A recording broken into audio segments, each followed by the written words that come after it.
আফসোস করে কারা? ইহুদিরা। যে আয়াতটা আমাদেরকে আল্লাহ ইহুদিদেরকে দেন নাই, দিয়েছেন কাদেরকে? মুসলমানদেরকে। ইহুদিদের আফসোস।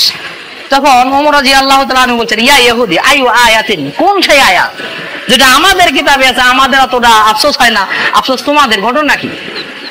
তখন ইহুদি বলছিলেন, ওমর আপনি কোরআন খুলেই দেখবেন ৬ষ্ঠ নম্বর পারার ৫ নম্বর সূরা, সূরা মায়েদার 3 নম্বর আয়াতের একটা অংশ, আল ইয়াউমা আকমালতু লাকুম দীনাকুম ওয়া আতমামতু আলাইকুম নি'মাতি ওয়া রাদিতু লাকুমুল ইসলামা দীনা।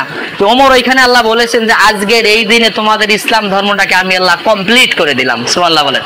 তোমাদের উপর যত নিয়ামত দেয়ার আমি সমস্ত নিয়ামত দিলাম, আর তোমাদের সকলের জীবন বিধান হিসেবে ইসলামকে আল্লাহ মনোনীত করেছেন। এই আয়াতের মধ্যে কথাগুলো আছে।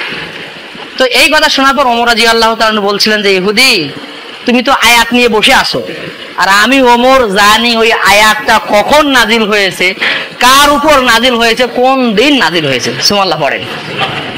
ইহুদি বলল, বলেন কি আপনি সেটাও জানেন? বলে, হ্যাঁ, এই আয়াতটা আমার নবীর উপর নাজিল হয়েছে।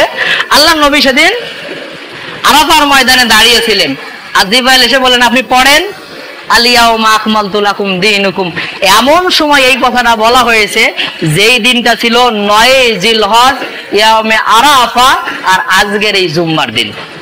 সুবহানাল্লাহ বললেন না? আজকের এই জুম্মার দিনের গুরুত্ব কাদের কাছে বেশি বলেন তো? ইহুদিদের কাছে। কিন্তু আমাদের কাছে কেমন? এর মানেই বুঝায় আমাদের নলেজ গেছে, আমাদের জ্ঞান শেষ। আমার কথা কি বুঝতে পারছেন? আমি শুধু হাদিস দিয়ে আপনাদের এতটুকু বললাম, এইরকম করে 14 মাস আসেন আপনারা, আপনাদের জ্ঞান বাড়বে না। একটু অগ্রিম আসার চেষ্টা করেন। আর আমার বন্ধু মানুষ হাফেজ শহীদুল ভাইকেও বলবো, আপনি একটু অগ্রিম আসবেন। 45-এ খুতবা শুরু করেন।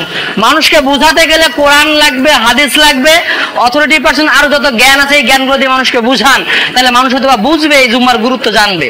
আর আপনার আমার কাছে যে জুম্মার গুরুত্ব হয়েছে দায় সারা, এইভাবে দায় সারা করে কেউ আসবেন না। জুম্মার গুরুত্ব সবাই দিবেন। আল্লাহ আমাদের বোঝার তৌফিক দান করুক। আল্লাহুম্মা আমিন।